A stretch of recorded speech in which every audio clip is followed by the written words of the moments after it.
She was mocked for being barren for 15 long years, laughed at, rejected, called names no woman should ever hear. What happened next will shock you. But before we continue, if you enjoy deep African folk tales filled with emotion, culture, and life lessons, please like this video, subscribe to our channel, and turn on the notification bell so you never miss another powerful story like this. Now, let us begin.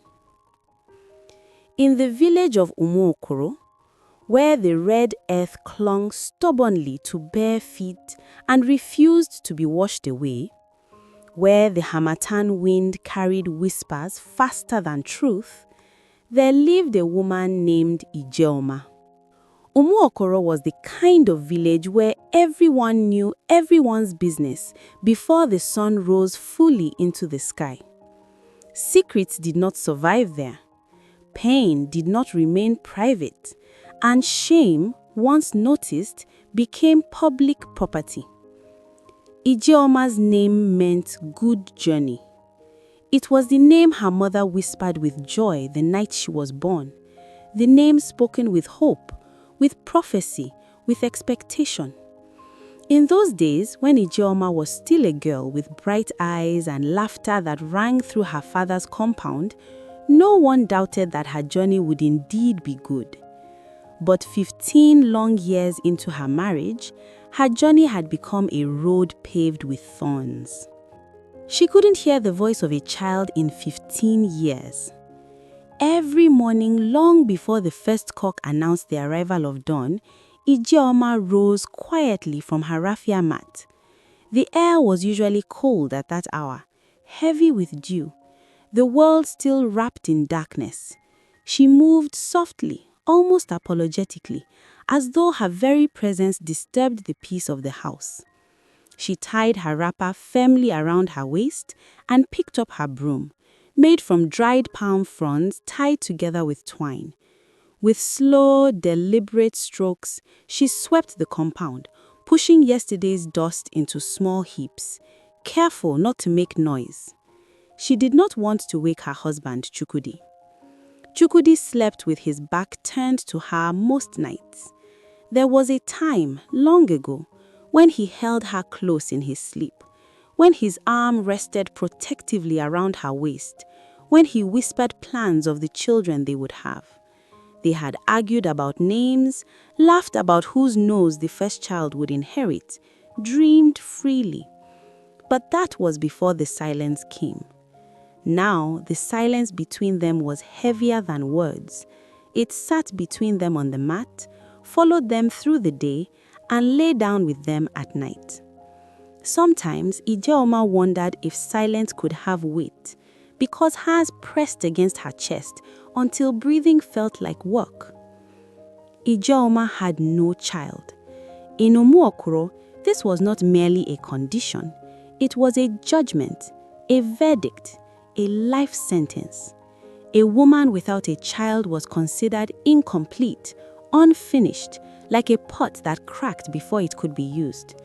No matter how beautiful she was, no matter how kind, no matter how hardworking, everything about her was reduced to one question. What has she given birth to? And her answer was always nothing. As the sun rose and the village came alive, Ijeoma moved about her chores with quiet diligence. She fetched water, cooked meals, washed clothes, tended the small garden behind the house. She did everything expected of a good wife. But none of it was enough. When she walked through the village paths, women paused their conversations. Some lowered their voices. Others made no effort to hide their disdain. "That is her," someone whispered.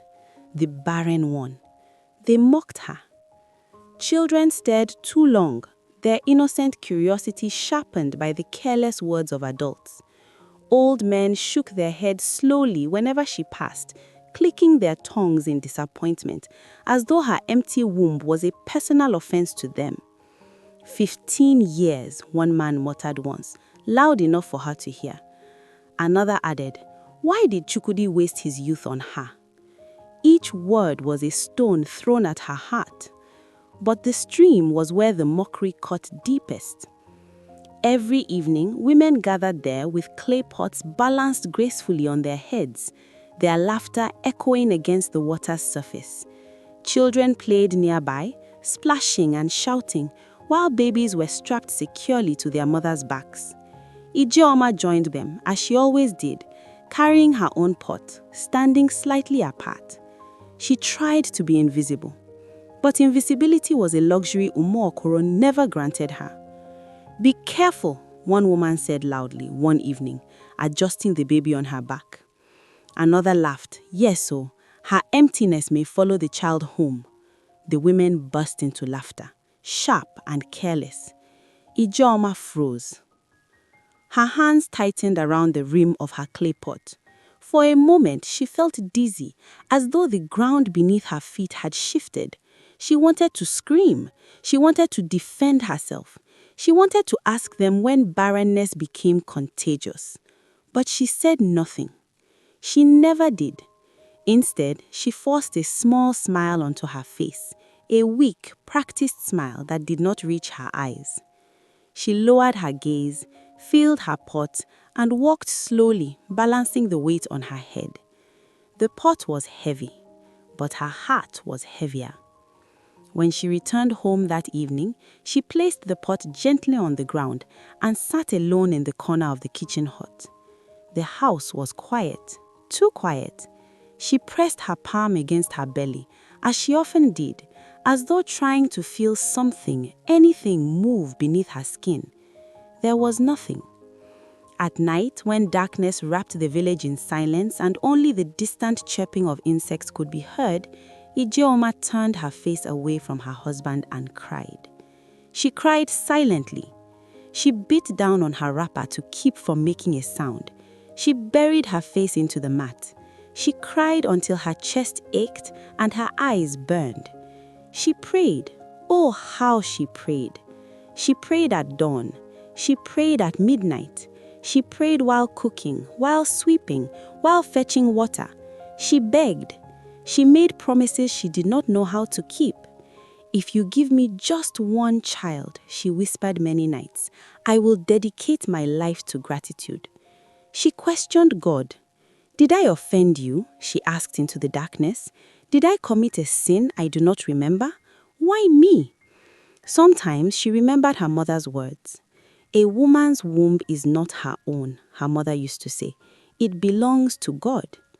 But after 15 years of waiting, Ijeoma wondered if God had forgotten where he kept hers. There were days she overheard Chukwudi's sighs when she thought she was asleep. Days she caught him staring at children in the village with longing etched across his face. Days she feared the question she knew was coming. Still, she hoped. Hope was the only thing she had left. And so Ijeoma continued to wake before dawn. She continued to sweep. She continued to smile. She continued to endure. But deep inside her, something was breaking. And she did not yet know that the name they used to wound her would soon become the name they would speak in awe. "We will seek help," he said quietly. That was how their long journey to healing began. They visited herbalists across villages and forests, men known for ancient knowledge, women who claimed to speak to roots and leaves. The first herbalist examined Ijeoma carefully, nodding as though he understood something no one else could see. "Your womb is tired, but it can be awakened." He mixed bitter herbs and roots, instructed her to drink the concoction at dawn and bathe with another at midnight. She obeyed. Month after month, nothing happened. They moved on to another herbalist, then another. Some demanded fowls, others asked for goats. One requested money they could barely afford. Ijeoma drank herbs so bitter they burned her throat. She swallowed powders that left her weak and dizzy. She endured strange rituals, baths before sunrise, restrictions she followed faithfully.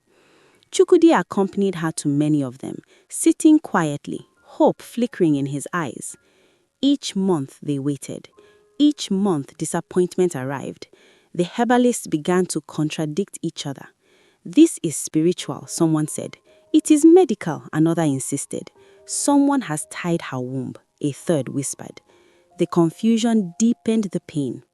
Still, Ijeoma did not stop trying. She refused to give up, because in Umuokoro, a woman without a child had no voice, no honor, no defense. As the years passed, Chukwudi's family grew restless.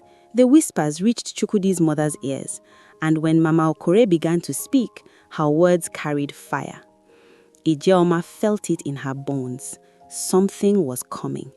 And she did not yet know that this chapter of pain was preparing the ground for a story no one would ever forget.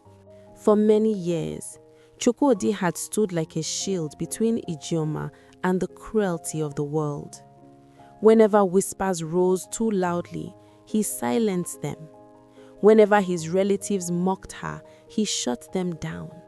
Whenever his mother complained, he begged for patience. "She is my wife," he would say. "Her pain is already enough." But even the strongest shield grows weak when it is struck without rest. The pressure from his family did not come all at once. It came daily, slowly, like a drum beating every morning and every night until the sound entered the blood. At the center of it all stood his mother, Mama Okore, a woman whose tongue was sharper than broken glass and whose heart had long hardened against mercy. To her, a woman's worth lived only in her womb. When Chukwudi's younger cousins began naming their children and celebrating naming ceremonies, Mama Okore's anger grew. Each new baby in the family was another reminder of what she believed Ijeoma had failed to provide. She complained loudly at family meetings. "What kind of marriage produces nothing?" she would ask. "Are we cursed? Must my son die without an heir?" The words always found their way back to Ijeoma. Soon, the pressure entered her home. Mama Okore began visiting often, too often. One afternoon, she arrived unannounced, her walking stick striking the red earth with authority. The sound alone announced trouble. She did not greet Ijeoma. She did not sit. She walked straight into the compound like a storm that had chosen its target. "My son," she said loudly, making sure her voice carried beyond the walls. "How long will you allow this woman to disgrace our lineage?" Ijeoma froze where she stood, clutching the edge of her wrapper. "Mother, please," Chukwudi began. "Silence," Mama Okore snapped. 15 years, 15 dry years. Even goats give birth faster than this." Neighbors slowed their steps. Some pretended to adjust their sandals. Others leaned against fences, eager to listen. Mama Okore turned fully toward Ijeoma, her eyes cold. "Woman," she hissed, "what exactly are you still doing in this house?" The words landed like thunder. Ijeoma's knees gave way. She fell to the ground, dust rising around her. "Mother, I beg you, God will still remember me." Mama Okore laughed, a cruel, bitter sound.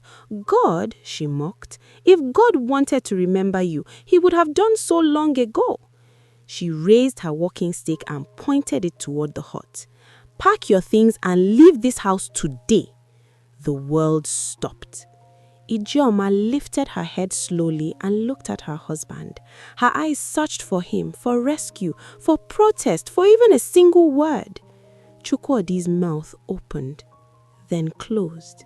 He said nothing. That silence shattered her more deeply than the shouting ever could. But Mama Okore was not finished. "This foolish waiting must end. My son will take a second wife, a real woman, a woman whose womb works." A murmur spread through the gathered crowd. "A second wife? So it has reached this level?"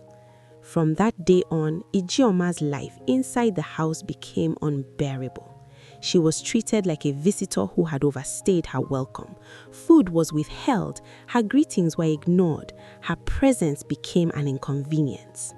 Mama Okore reminded her daily, "Are you still here? You have no shame? A woman like you should hide." Chukwudi grew quieter. The weight of his mother's pressure crushed him slowly. Night after night, she whispered into his ears, "Men are not meant to wait forever. Your mates are already grandfathers. Take another wife or I will choose one for you." Finally, the decision was made. A second wife would come. When Ijeoma heard the news, she felt something inside her collapse. Not loudly, not dramatically, just a quiet breaking. She stopped crying. She stopped begging. She simply endured. Then, one evening, Mama Okore returned with finality in her steps. Without warning, she stormed into the hut Ijeoma slept in, flung open her wooden box, and threw her clothes onto the dusty floor. "Take your useless belongings. My son will marry a real woman." Women gathered openly now, whispering without shame. So it has finally happened. She has been sent away. A barren woman has no resting place. With trembling hands, Ijeoma gathered her few clothes into a small cloth bag. Her tears dropped on the red earth as she stepped out of the compound that had been her home for 15 long years. She paused at the gate. She turned one last time to look at Chukwudi. He stood there, shoulders slumped, eyes fixed on the ground. He still said nothing. Ijeoma nodded slowly, not in anger, not in bitterness, but in acceptance. Then she walked away, barefoot, broken, alone. That night, she slept by the roadside, under a mango tree, hugging her small bag to her chest. The night air was cold. Mosquitoes buzzed around her ears. Cars passed occasionally, their lights flashing briefly over her tear-stained face. She cried until her voice disappeared. And for the first time since she became a wife, she whispered, "God, if this is how my story ends, then let me at least die with dignity." She did not know yet that this rejection, this humiliation, this breaking was the beginning of her restoration. When the news spread through Umuokoro that Chukwudi was taking a second wife, the village reacted the way it always did, with excitement, gossip, and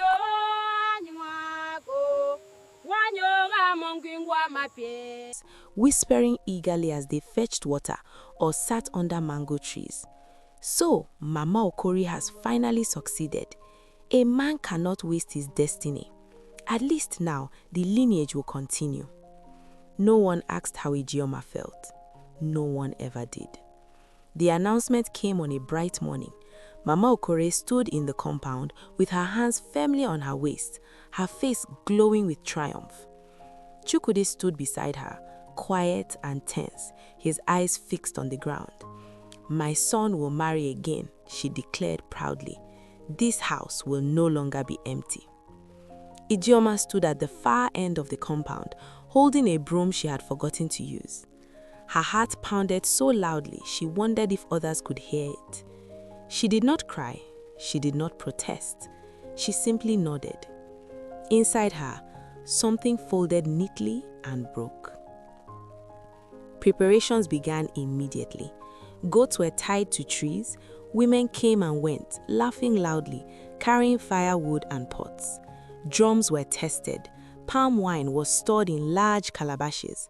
Conversations filled the air. But Ijeoma was excluded. No one asked her opinion, no one gave her a role, no one acknowledged her presence. She cooked silently, while others discussed wedding plans right in front of her, speaking as though she were invisible. One afternoon, as she stirred soup over the fire, she overheard two women talking nearby. "At least the new wife will give birth quickly," one said confidently. "Yes," the other replied, unlike the first one. They laughed. Ijeoma quietly carried the pot into the kitchen hut and sat down. Her hands trembled. She pressed them against her thighs until the shaking stopped. The day the second wife arrived, the entire village came alive. Drums beat loudly, echoing across the red earth. Women ululated in celebration. Children danced barefoot, raising clouds of dust as they ran. Her name was Amarachi. She was young, beautiful, and full of confidence. Her skin glowed with youth. Her wrapper was tied stylishly around her waist, and waist beads jingled softly with every step she took. Her eyes sparkled, not with humility, but with pride. She arrived surrounded by relatives, gifts piled high behind her. Mama Okoro beamed like a victorious general returning from war. "This is a real woman," she announced loudly, "a woman who will give us children." The crowd murmured in approval. Ijeoma stood quietly at the edge of the gathering, her hands clasped together. Amarachi glanced at her only once. The look in her eyes was not pity, it was superiority. From that very first night, the order of the household changed. Amarachi was given the best room, the one with better ventilation and space. She received the choicest portions of food. Laughter followed her everywhere she went. Ijeoma was moved to the smallest corner of the compound. Her space reduced, her presence minimized. Mama Okoro made sure of it. "Give her the leftovers," she said casually one evening. "She doesn't need much strength." Chukwudi watched these changes in silence. Sometimes he looked at Ijeoma with guilt in his eyes, but guilt never spoke, and silence never protected anyone. As days passed, Amarachi began to assert her dominance openly. "Why are you sitting there?" she snapped one afternoon. "Shouldn't you be washing something?" Another day, she shouted across the compound, "Mama Okoro, please tell this woman not to touch my clothes. I don't want my bad luck near my things." Mama Okoro laughed loudly. "Leave her," she said dismissively. "She has nothing else to do." The words stung deeply, but Ijeoma swallowed her pain. She cleaned, she cooked, she served. At night, when everyone went to bed, she cried quietly into her wrapper. Weeks passed, and then something changed. One morning, Amarachi began to vomit repeatedly. Mama Okoro noticed immediately. "Ah!" she exclaimed excitedly. "This is how it starts." Within weeks, it was confirmed. Amarachi was pregnant. The compound erupted in celebration. Goats were slaughtered, drums beat from morning till night, palm wine flowed freely. Neighbors gathered, clapping and dancing. Mama Okoro danced openly, her walking stick raised in the air. "My prayers have been answered," she shouted, "at last." Chukwudi smiled again, for the first time in many years. Ijeoma stood at the back of the crowd, clapping softly, her hands heavy, her heart hollow.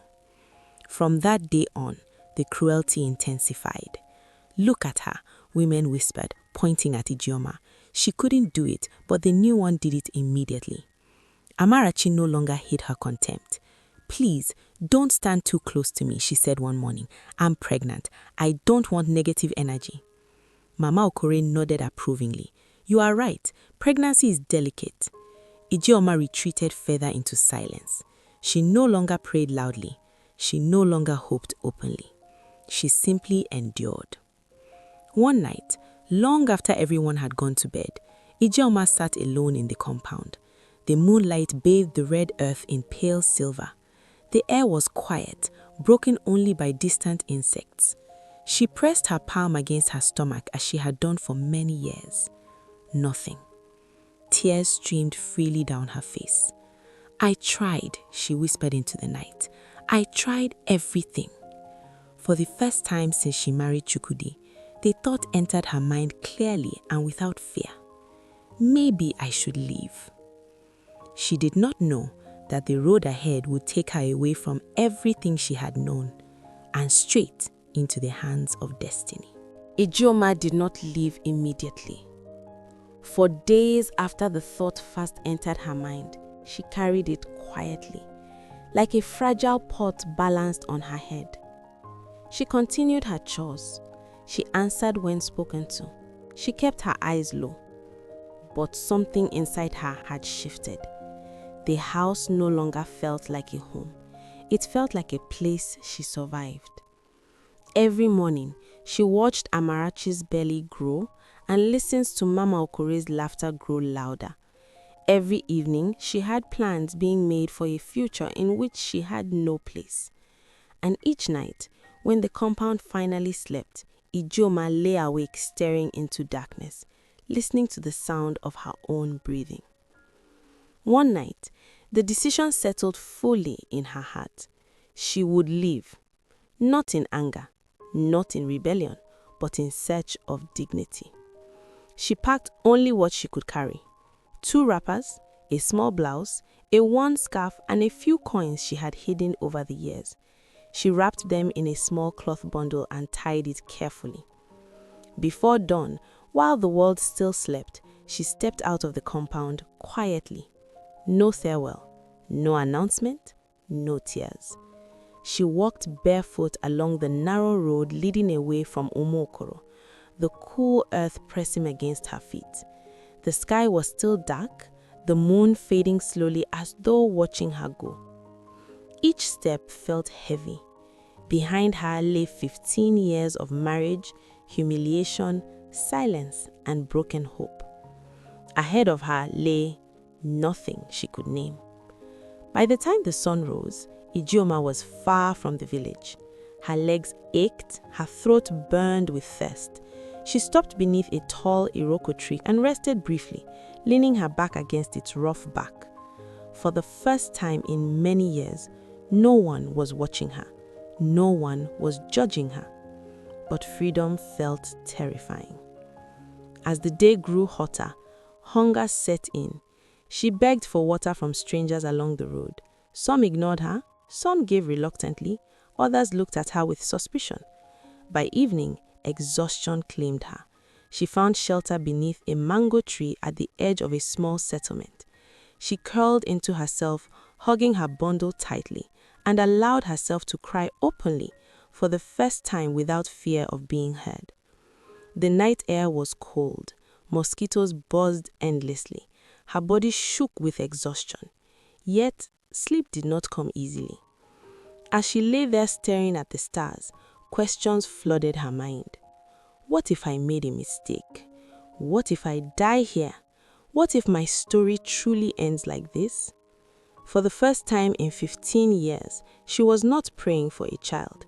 She was praying for peace. God, she whispered into the night, her voice breaking, if you still see me, please show me the way.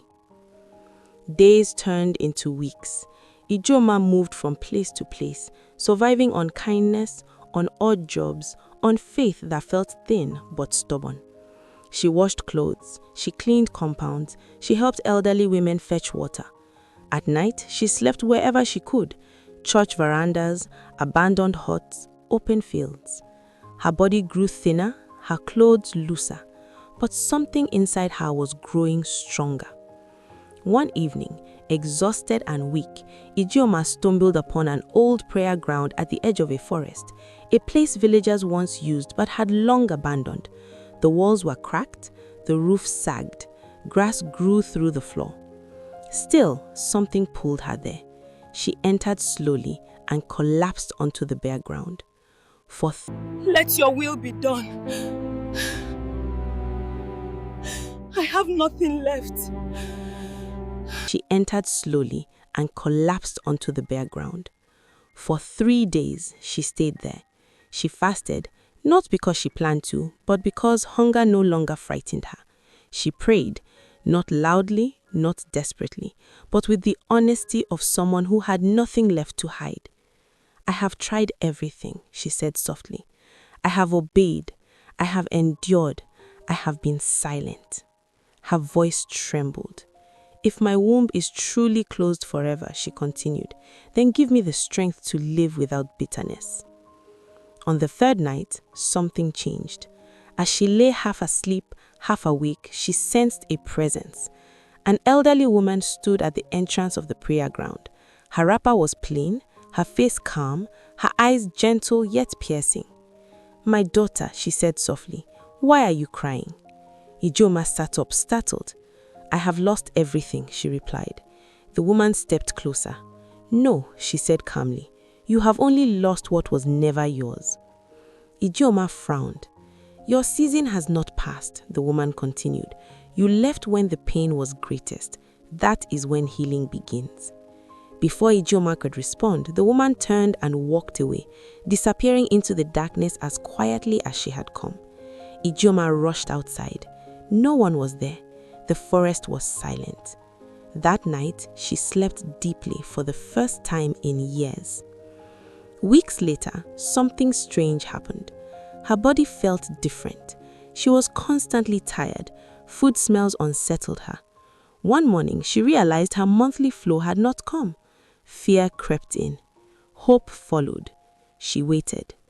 Another month passed. Still nothing. With trembling hands, she sought help from a small clinic in a distant town. The nurse looked at her test results, then looked up slowly. "My sister," she said gently, "you are pregnant." The room spun. Ijeoma sank into the chair beside her. Pregnant. After 15 years. After rejection. After walking away. She laughed. She cried. She covered her mouth in disbelief. That day, she walked out of the clinic holding her stomach, whispering thank you to a God she had once thought had forgotten her. She did not rush back. She waited. Because restoration, she had learned, must come at the right time. Time has a way of revealing the truth no one wants to face. After the celebrations faded and the drums grew silent, life in Chukodi's compound slowly changed, but not in the way Mama Okori had imagined. At first, Amarachi's pregnancy was treated like a miracle. She was pampered, protected, and excused from every responsibility. Mama Okori hovered around her constantly, boasting to anyone who would listen. "This is what a real woman does," she said proudly. "She gives her husband a future." But as the months passed, Amarachi's true nature began to surface. She became impatient. She became cruel. She became careless. She shouted at Chukodi openly, speaking to him in ways no wife should. "Is this all you can provide?" she would snap. "Other men do better." She refused to cook. Meals went unsaid. Pots remained empty. Sometimes Chukodi returned home after a long day to find nothing prepared. "Didn't you eat outside?" Amarachi would ask dismissively. "I was tired." Mama Okori excused her behavior. "She is pregnant," she said. "Leave her." When the child was born, a baby boy, there was celebration again. The compound rejoiced, believing peace had finally arrived. But peace did not come. Amarachi grew worse. She neglected the child, handing him off to neighbors, complaining endlessly. "This child cries too much," she said angrily. "He disturbs my sleep." Chukodi watched helplessly as his home fell into chaos. The woman who was supposed to bring honor brought disorder instead. Mama Okori noticed too, but pride kept her silent. Then the hunger began. Days passed when there was no food in the house. Chukodi ate outside more often. Sometimes the child cried from hunger until neighbors intervened. Whispers returned to Umuokoro. "Is this the wife they chased Ijeoma for? So beauty does not build a home after all." One evening, Chukwudi returned home earlier than usual. He found his child crying weakly, unattended. Amarachi was nowhere to be found. Something broke inside him. When she returned hours later, he confronted her. "Why is the child hungry?" he asked calmly. She rolled her eyes. "Am I the only woman who has ever given birth?" she snapped. That night, Chukwudi did not sleep. For the first time, he remembered Ijeoma clearly, not as the barren woman they mocked, but as the wife who fed him faithfully, respected him quietly, and endured humiliation without bitterness. The realization hurt. Within weeks, the decision was made. Amarachi was sent packing. Mama Okori protested at first, but even she could no longer defend the disgrace unfolding before her eyes. "You can take your child and go," Chukwudi said firmly. "This house is no longer at peace." Amarachi left in anger, cursing loudly as she walked away. The compound fell silent. And into that silence, destiny returned. Ijeoma came back to Umuokoro quietly. No drums announced her arrival. No crowd followed her steps. Her belly was round now. Her face glowed with peace. Her eyes carried a confidence the village had never seen before. She stood at the edge of the village, paused, and took a deep breath. The same path she once walked away from in tears now welcomed her with dust and sunlight. When people saw her, they froze. Whispers spread like wildfire. "Is that Ijeoma? But she's pregnant. After all these years?" By the time she reached Chukodi's compound, a small crowd had gathered. Mama Okori stepped out first. Her walking stick dropped from her hand. Her knees trembled. "Is this possible?" she whispered. Chukodi came out slowly. When he saw Ijeoma, his breath caught in his throat. "Ijeoma," he said softly. She bowed respectfully. "I have come home," she said simply. Tears filled his eyes. The woman they mocked had returned carrying proof that heaven never forgets. Ijeoma gave birth to a healthy baby boy weeks later. She named him Chidiebere. God is merciful. The same women who mocked her now came bearing gifts. The same mouths that insulted her now sang her praise. Mama Okori knelt before her. "Forgive me," she cried. "I did not know." Ijeoma lifted her gently. "There is nothing to forgive. Life has already taught us all." Chukwudi stood beside her, not as a man who owned her, but one who had learned. The house was restored, but more importantly, Ijeoma was restored. She did not boast, she did not revenge, she did not mock, because she understood something they never did. Delay is not denial, silence is not abandonment, and shame does not have the final word. She was mocked for 15 years, chased away in shame, left to die silently. But when God remembered her, He did not do it quietly. If this story touched your heart, please like this video, subscribe to our channel, and share it with someone who needs hope today. Remember, your season will come.